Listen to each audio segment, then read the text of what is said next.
Tonight on Greater Boston, I'm Sue O'Connell in for Jim Browdy. We saw the first real political fallout yesterday from months of accusations of racism in Everett, with 2 high-profile resignations.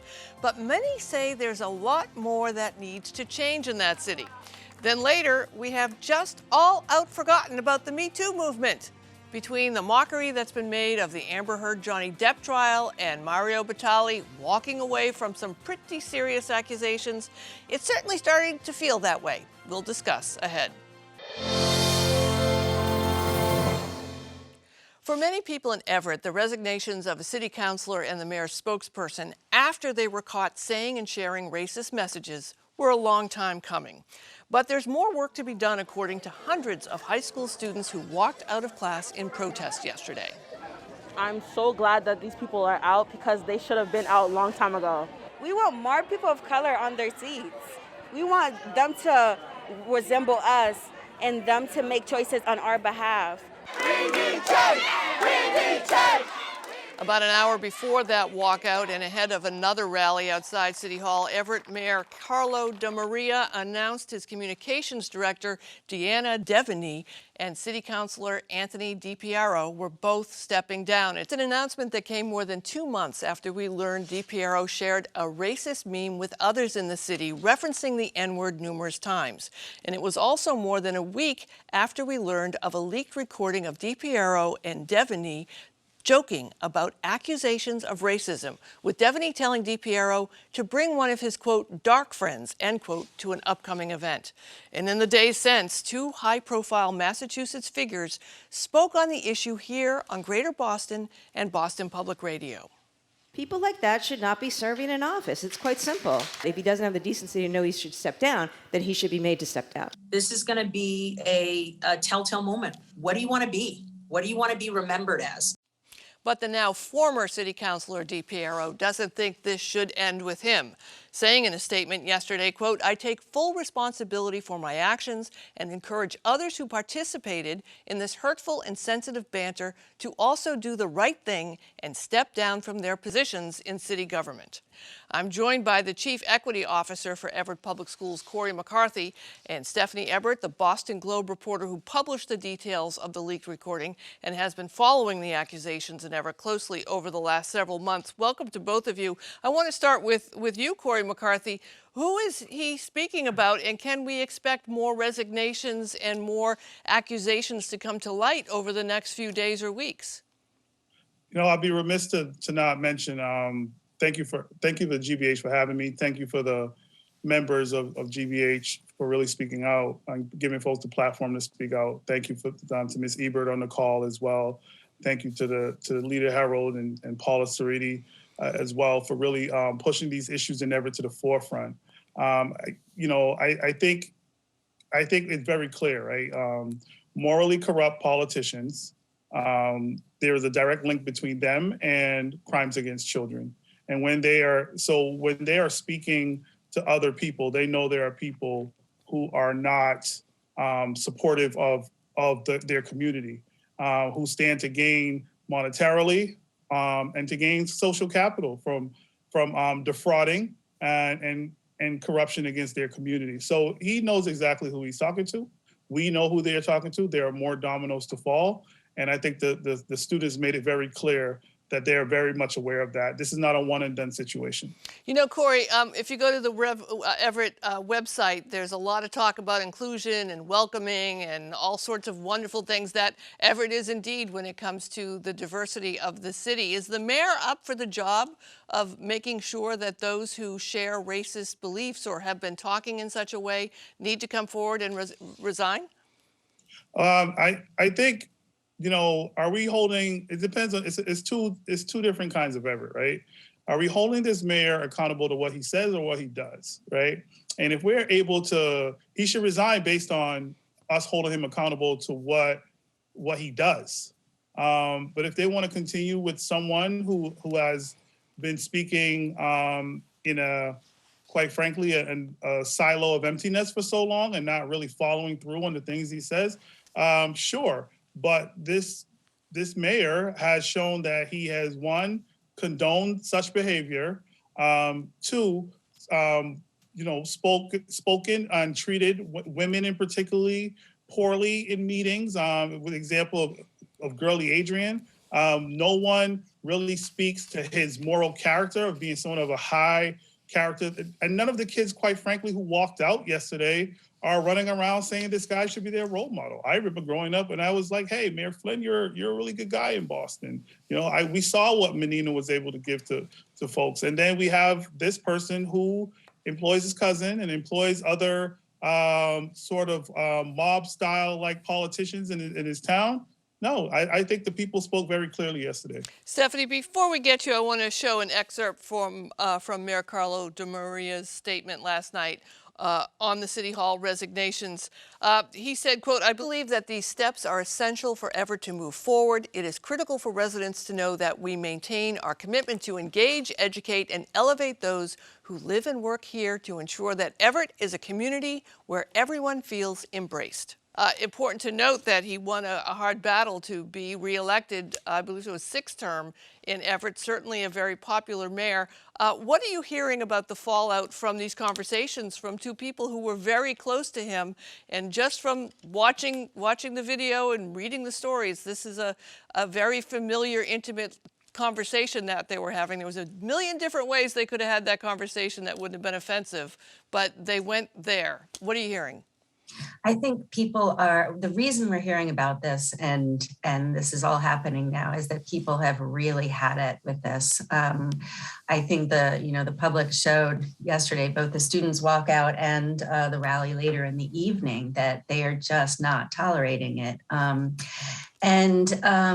It was disappointing to see that it took so long for a reaction like this to happen, because I think it did kind of amp things up over time. People were feeling disrespected and unheard. That a lot of people were standing up at public meetings. People have been coming repeatedly and, asking for council to say something, for, the mayor to do something more demonstrative to denounce that kind of language. And the mayor had spoken up and said, the right things before, but there was a sense of everybody tolerating it that was really rubbing people the wrong way and giving the wrong message in Everett. So I do think there's a lot more to come. This is nowhere near resolved. And unfortunately, there's a lot of moral relativism going on in Everett. And I think there's going to be a lot more finger pointing done before all of this is quieted down. What do you mean by that? What do you mean by the moral relativism? Well, a lot of this stems from a dispute that is going on in court right now. The city clerk and the mayor are at odds over a private real estate deal that they were engaged in. And a lot of these private messages have been unearthed because of that exchange, because of the lawyers who are involved. So there's no doubt that there's a lot of tumult, a lot of dust that's been kicked up because of that. The unfortunate part is so much has been reduced to these kind of petty political battles that people haven't been able to see kind of the larger message that they're conveying to the public and that the residents are getting, which is that they feel disrespected and they don't care who's saying what. They care that somebody who's an official in the city of Everett is saying those things. And what does that say about their city? I think that there's going to be quite a lot more finger pointing and scrabbling as this goes on, but that this is an important step that has been taken, and that people seem very gratified to see some kind of action. Cory, we are marking the anniversary of the murder of George Floyd, and also the anniversary of the outcry across the nation, especially many younger people, many teens and young adults going to the streets and protesting and demanding change. And obviously, we're 2 years in. One could argue that we really haven't seen the change that they were demanding. What are the kids, teens, and young people in Everett telling you about how they're feeling at this moment when elected officials and people in power are using language that they have so strongly condemned, maybe publicly, but behind closed doors, it's business as usual. Every student of color has a story, right? And every white student has a story of a student of color who is their friend, who has a story. So that means that the students, the most incredible students that have ever been around, are living harmoniously, right? And they are feeling that they do not have, up until yesterday, March 23rd, 2022, when they decided to move mountains, they did not feel that there was an avenue for them to voice their concerns, or even if their opinions mattered, right? And I think they took matters into their own hands. It started with 6 students, and they, much like history has taught us, the young people always move the mountains. And so they are feeling right now, today, and the communication I've had with students, they feel empowered. They are taking notes. They know who didn't call for these people to resign, right? They are politicians who didn't call for these people to resign. They are executive board members who didn't call for these people to resign. There are school committee members who did not call for these people to resign. You know who did? The people on this call, right? And our superintendent and the students. So that says a whole lot. Can we move forward where Everett is not reliant on the Attorney General and Rachael Rollins to really push corrupt politicians out of Everett? Stephanie, this seems like one of those moments. We have them a lot. Sometimes they don't pay off, but one of these moments where elected officials from some of these greater Boston and urban towns in Massachusetts. I'm from Revere. I'm well acquainted with the Everett, Medford, Melrose, Chelsea, Winthrop, cabal, if you will. But there seems this moment where people who may have grown up one way and thinking things that are now in charge, who are white, and maybe saying things publicly so they can attract business, so they can attract casinos, so they can attract funding, are going to have a reckoning coming where if they don't walk the walk and talk the talk that they're saying they do, it's not just about being programs, it's also adding programs and finding funding. It's also about behaving in a way even when you're with other white people. Is that a message that you think is getting through to lawmakers, not just obviously here, but everywhere? I mean, I would hope that it's getting through to everybody. It's been striking to me just how many people in Everett just really don't get it. I mean, I think everybody who's white, we all had a lot to learn these past few years, but it's still so striking to me to see the way that things are normalized or swept under the rug in a place like this, and just how casual it is and how common it is that, lip service is generous, I would think. That and it's not just Everett, it's other places as well that I've looked at. And, I started looking into communities like this because of Girly Adrian, the first Black woman who was elected to city council there, who was having such a hard time with her colleagues, giving her such a hard time. And, there's a lot going on. There's always two sides to every story. There's always a lot of backstory, but you have to really spend some time and listen. If you spend some time and listen to people, you will still hear very unvarnished discrimination. And it's disappointing, of course. And I do think that it requires a lot of airing of these things so that it's not dismissed as mere political correctness or, word policing. Right. The Facebook pages alone and some of the city council meetings alone are enough to keep you busy, Stephanie Ebbert, for quite a long time. And you as well, Cory McCarthy. I thank you both for joining us, and you'll keep us posted as this story develops. Cory McCarthy, Stephanie Ebbert, thank you. Thank you. Thank you. If you've been on the internet at all these past few weeks, you've probably seen a thing or two or 200 about the Amber Heard-Johnny Depp trial, because what started as a defamation lawsuit Depp filed against his ex-wife quickly devolved with accusations of abuse flying both ways and salacious details that have inspired a slew of memes, TikTok trends, and even a Saturday Night Live sketch. But there are a lot of things going on here that really are no laughing matter. Heard has claimed she suffered physical and sexual abuse at the hands of an often drunk Depp. And while Depp denies that and has made his own accusations of violence, it's Heard who has been made the butt of nearly all the public's jokes. And I guess the Me Too movement that told us to believe women was put on hold for the pandemic. Exhibit B, Chef Mario Batali, on just the second day of his trial earlier this month, a judge found him not guilty of assault and battery after being accused of forcibly kissing and groping a woman in a Boston bar. So are we just back to where we started before the movement that was supposed to change everything? Well, joining me to discuss are Dr. Tina Opie, a visiting scholar at Harvard Business School and associate professor at Babson College, and Jen Dedrick, author of She the People, an illustrated history of women's citizenship. Welcome to both of you.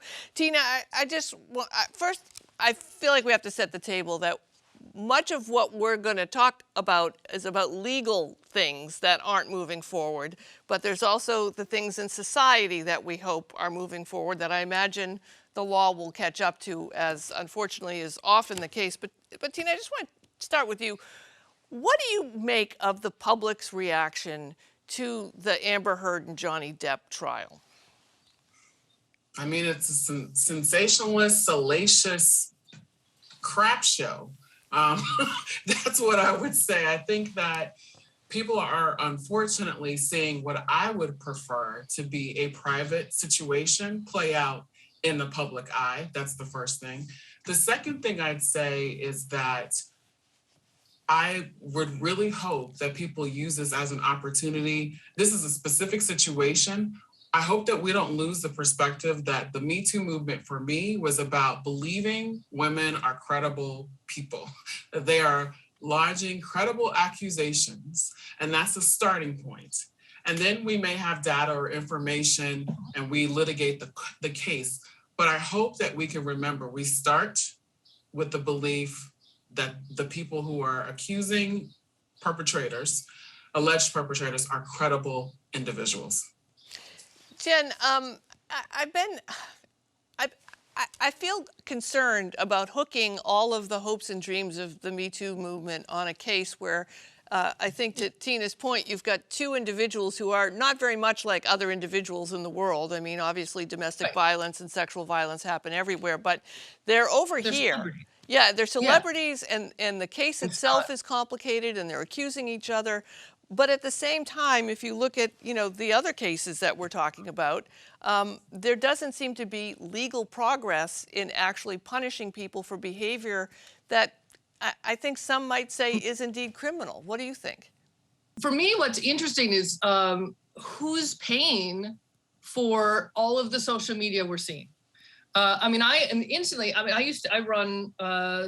doing social media for a long time. I run a Facebook page for the Equal Rights Amendment, which used to get targeted all the time by bots during the 2016 election. And it was very obvious they were bots because I would mention Hillary Clinton, and then 2 seconds later, there'd be, boom, a reaction to it by someone who didn't even follow the page. And so I thought, these are bots. And my initial reaction was sort of naively to think, oh, it's Johnny Depp's PR team. They're just putting it out there. And then it ends up that it's actually Newswire. It's Ben Shapiro has spent thousands and thousands and thousands of dollars on promoting the idea that Johnny Depp is innocent, that Amber Heard's a gold digger, that she's laughable, she shouldn't be believed, in an attempt to push back on Me Too. It's always like my daughter said, of course it was Ben Shapiro, because the kids today, he's like their favorite person to pick on.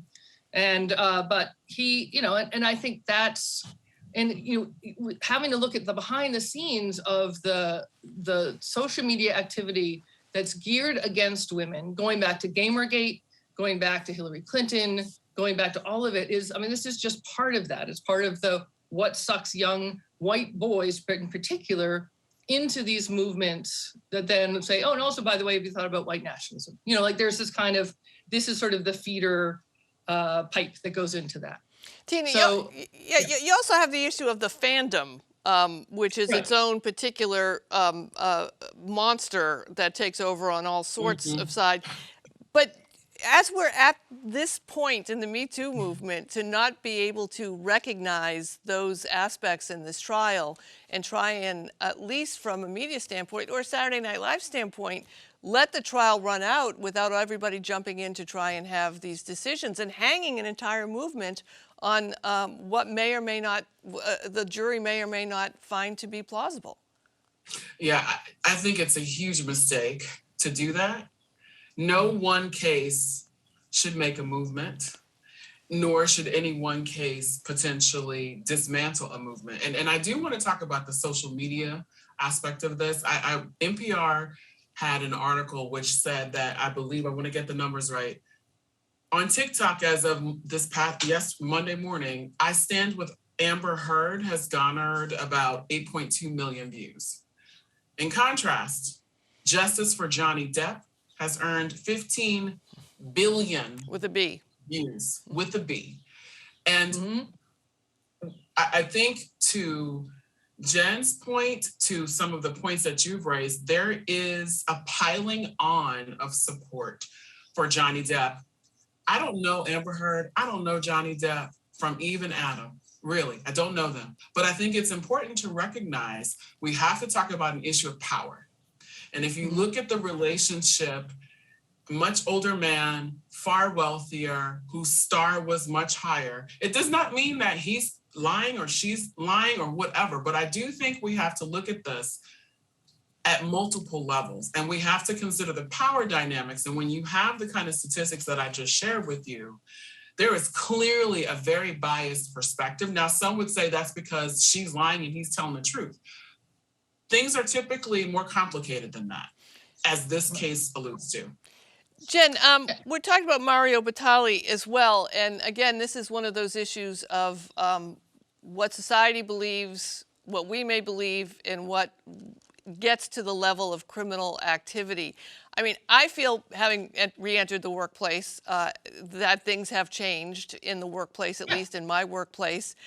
What has to happen to close that gap further, though, that some behavior just not only is rude, but also is criminal? I mean, I think that, and I want to speak to what Tina was saying about celebrity, is that celebrities get away with stuff. Mario Batali is in the. I watched the O.J. Simpson trial, and he's charmed you watch the jury being charmed by him, right? And you watch Mario Batali is a famous chef that people have seen on the Food Network, and they want to believe the best of him. The young women who are rallying to Johnny Depp they grew up with him. He's Willy Wonka, he's Edward Scissorhands. So it's very hard. I think in terms of workplace. I think obviously things have changed. Even like my mother actually applied for a job at WGBH in the 60s. And during her job interview, the man giving her the tour kept grabbing her butt. And then her friend who brought her in said, oh, you get used to that. He does that all the time. That doesn't happen at GBH now, I presume, right? And so I think that things have changed. I think that one of the great things about the Me Too movement was that women started telling the men in their lives their stories. So that I had a lot of men say to me, I had no idea it was like that.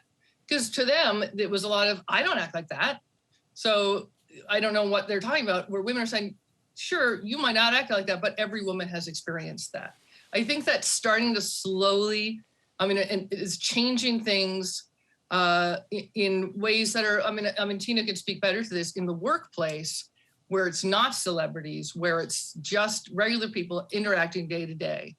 And men. I think that's where the actual change is going to happen. Tina, are we also at a place maybe where we can say, believe victims, believe women, believe people accusing people of this kind of misconduct, and also investigate it fully? I think sometimes we get caught up in the, we believe a person, well, they might not be credible. It might not have happened. It does happen that way, but it shouldn't throw everything else out. I mean, can we, as a society, manage those two messages? I think I hope we can, but I think it's difficult for people to do that because on one hand, some people viewing or treating the accuser as credible, as sort of problematic if you are going to investigate it fully, and vice versa. Meaning there are some people who are like, just believe what the accuser says and don't investigate it. Her word is good enough. I know I'm going to get some blowback for saying that. I do not believe this. I'm sitting here as a Black woman who has watched Black men be falsely accused of things throughout history and lynched and murdered as a result of that. So it is very difficult for me to just fully jump in and say, believe every accuser. At the same time, I think it's critical, given the way that power dynamics work in this world, that we start from a position that the accuser is credible, and then we thoroughly investigate. And we thoroughly investigate, and when we get information that supports or refutes the accuser's story, that we move ahead with that we make decisions upon that. The challenge is during this process of litigation, there's often also the court of public opinion, which can sort of superimpose itself and blind people who are viewing this to what may actually be the legal issues at hand. And there's bias involved. There's bias involved. And I think that can prevent us from properly balancing those two things. Jen, we just have a couple of seconds left, but I'm just wondering, are you optimistic? I mean, are you feeling that, we have made progress, we're not where we need to be, but we're moving in the right direction? It depends on the day. On the day. I think we have, as like I said, if I went to an interview for a job at GBH today, I'm sure the guy interviewing me wouldn't think he could grab my butt, that's as he was doing the interview. So I think there's progress. I think men have to get used to the idea of being disappointed in their heroes, being disappointed in Louis C.K., being disappointed in Johnny Depp. And because women have had to deal with being disappointed with men that they loved and trusted for a long time. And so I think and I see the change in the men. I see Celtics players talking about how much they love their babies and holding their babies. And I think men are learning to be more public about stuff and changing. They just have to sit with their feelings a little bit more. How about that? We'll just sit with their feelings. All right, Tina Opie, Jen Dudrick, thank you so much for joining me. Happy Tuesday to you. Thank you for having me. Bye-bye. Thanks for having me. That's it for tonight, but come back tomorrow. I'll be joined by Eliza Reid, the First Lady of Iceland, on her book, Secrets of the Spraker, Iceland's Extraordinary Women and How They Are Changing the World. That and more tomorrow at 7. Thanks for watching. Good night.